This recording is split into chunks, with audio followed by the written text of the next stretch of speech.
Fría, implacable, absolutamente majestuosa. Hoy no hablamos de una princesa, hoy hablamos de poder.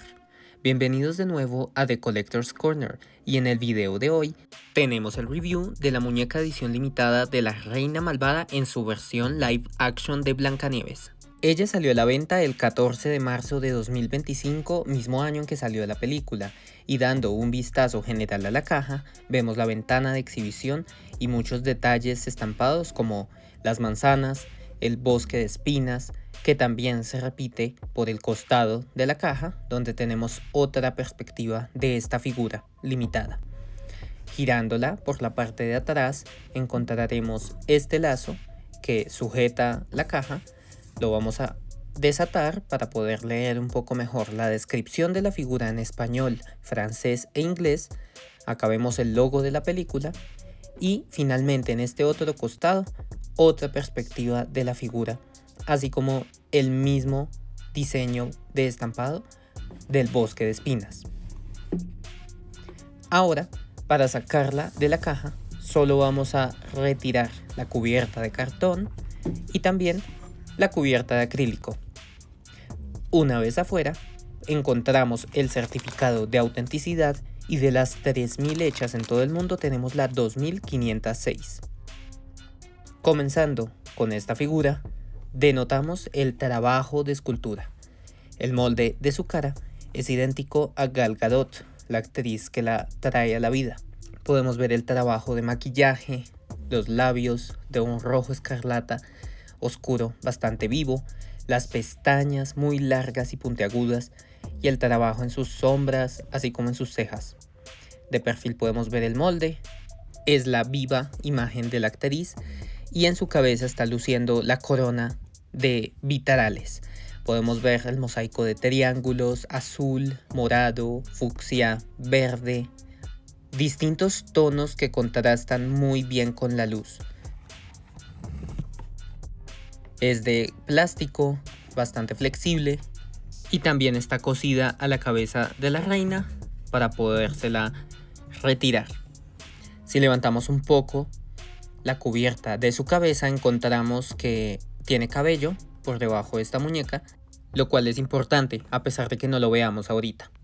Igualmente, el primer accesorio que vemos es el collar, bastante similar al de la película. Tiene unos pendientes de color tornasol, así como unas esferas que le dan una construcción voluminosa. Por este lado comenzamos con su vestido y podemos ver toda la composición desde el torso hasta las mangas, todo hecho y cubierto con lentejuelas, están cosidas a la tela negra y la verdad es que le dan mucho brillo, mucho movimiento, demasiado dinamismo y también contrasta con estos bordados así como con sus accesorios.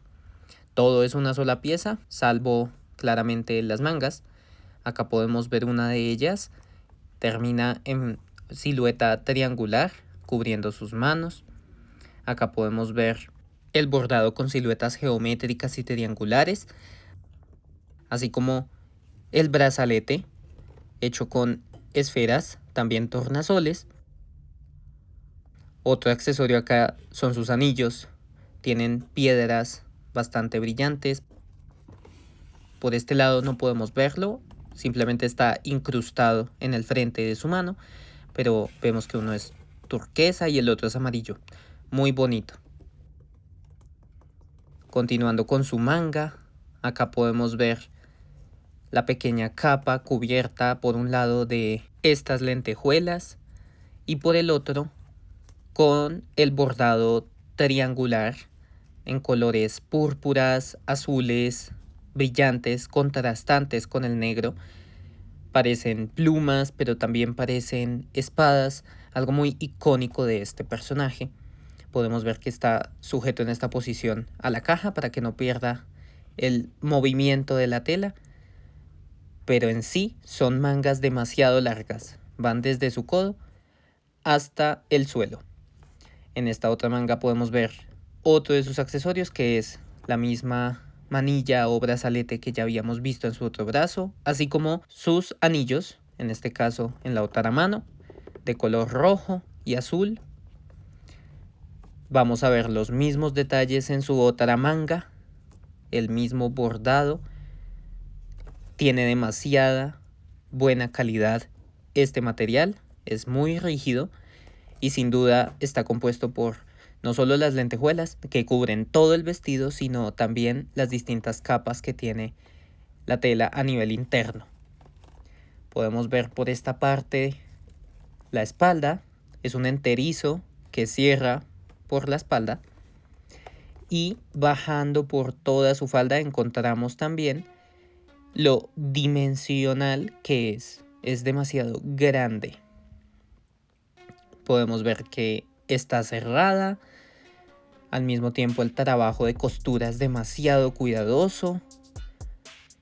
Y si lo tratamos de levantar, no solo veremos el revés del vestido, que es la tela casi impermeable, sino también sus zapatos. Así como encontraremos el stand de exhibición. Acá podemos ver la cantidad de tela que se fue en esta falda. Hablando un poco de los puntos de articulación, vamos con su cabeza, es articulada en su cuello.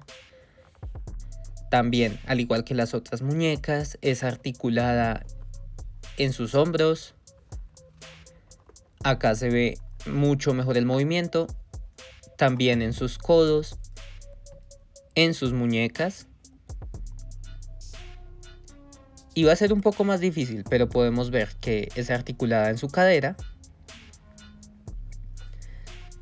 Y levantando un poco mejor el vestido, veremos los puntos de articulación en sus rodillas, así como si nos deja ver el vestido, veremos la articulación en sus tobillos. Al igual que Blancanieves, tienen puntos de movilidad aquí. Acá volvemos a ver claramente la base de exhibición para cuando la saquemos de la caja. En general, es una figura muy original.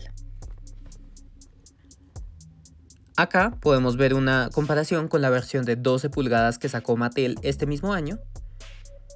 Y en general es una figura rica en detalles, tanto en el minimalismo del estilo como en la excentricidad de los colores, los brillos y el contraste con el negro. Sin duda transmite elegancia y realeza. También puedes conocer el video de Blancanieves aquí. Y ya sabes, si te gustó el video no olvides darle like, compartirlo, suscribirte y seguirnos en nuestras redes para muchos más videos. Nos vemos pronto.